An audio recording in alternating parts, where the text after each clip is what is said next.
Hello everybody, welcome to this video. It's another one in the series looking at exam answers from the 2017 exams where students achieved grade 9 and often full marks in exam questions. So there's another video in this series, make sure you look at the playlist it comes in. But basically the idea is this: I don't want to reveal too much of a student's answer because I don't want you to see what the questions were, because they'll probably be the questions you're going to study in your mocks. But what I do want to do is look at little snippets of student answers. And today we're looking at an answer from Olivia, who studied on the OCR exam board, and we're looking at a Romeo and Juliet question. It's so interesting because I think as teachers, examiners, YouTubers, whatever, we have ideas in our minds about what you need to do to get the highest marks. But when students actually get those marks and we have a look at their work, sometimes we think, oh, I didn't think about that. And a number of you achieved absolute top marks, full marks in your exams and sent me your exam papers. Continue to do so if you haven't done so already. Email them to info@mrbruff.com. We can use them anonymously or we can tell everybody who you are. And as I said, this is Olivia's paper. And I'm just going to have a little look through part of the analysis. So this is analysing at this moment the meeting of Romeo and Juliet in Act 1, Scene 5. And one of the things I think is so amazing about Romeo and Juliet is you can interpret it in such depth. There's so many ways of looking at this play. It's, of course you can just look at it as this simple, sweet love story and that's fine, but there are so many hidden depths to explore, and that's exactly what Olivia does here. So let's have a look. To some extent, Juliet is against the impulsive nature of love.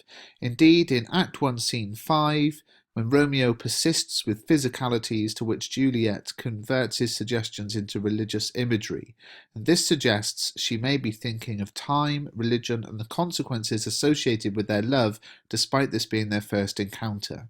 So that's basically the topic sentence, or a couple of topic sentences explaining the idea that Olivia is about to go into detail on in the rest of this section of the answer, in the rest of this paragraph. And it's a pretty complex idea. It's a very good idea, which is this idea that Romeo is kind of asking for, physical stuff like hands and kissing and lips and that kind of thing, and Juliet is twisting it and turning his words into religious imagery, which suggests that she's not so interested in the physicality, but is perhaps thinking about the consequences of that potential physicality and the religious implications. So the idea is a very clever one. Now it's explained, we have the evidence. When Romeo references her lips, Juliet responds by calling them saints, lips that offer in prayer. When Romeo repeats this reference to physicality, she once more shows maturity and the awareness that she's already been suggested into marriage by calling her palms holy palmers too. Shakespeare's use of this religious imagery and denial of Romeo's initial manipulation to show how Juliet is not impulsive in her response to love, and unlike much of the Elizabethan audience who would have been married young. So a little bit of context there, but a lovely analysis of the way that Romeo suggests something and Juliet twists it and changes it and directs it in the way that she wants to focus on it.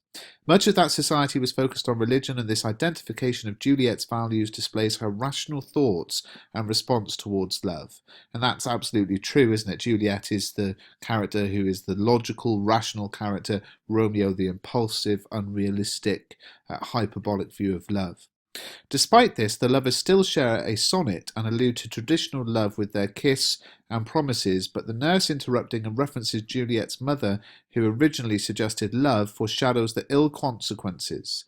Shakespeare alludes to the future forbidden and hasty nature of their love, making Juliet's reaction somewhat dangerous, and this immediate haste at the beginning of their relationship forewarns of the tragedy ahead. So there's some structural analysis of, okay, well, this happening here, structurally foreshadows what's going to happen later. And it's interesting because the examiners, they put these ticks to show, comments that have got credit. And I think it's quite interesting that only sort of thing that I would suggest could have been improved here. This section of the answer here doesn't have any ticks. And what does it say? Despite this, the lovers still share a sonnet. Now, if you know Romeo and Juliet, if you know my analysis of the play, you'll know that in Act 1, Scene 5, when you put the 14 lines together that Romeo and Juliet speak together, they create a perfect Petrarchan sonnet.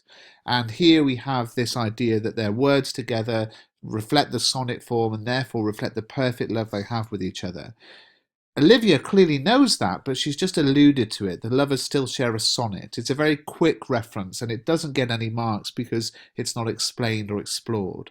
But I thought this was a lovely analysis. The original idea that Romeo is trying to push physicality, but Juliet is taking that and rejecting it and pushing it towards religious imagery to show that she's not interested in the physicality of the relationship, is a really sophisticated idea. It's well explored, it's well explained. A little bit could have been done on the sonnet form there, and then some structural analysis of what this means, foreshadowing the future of the play.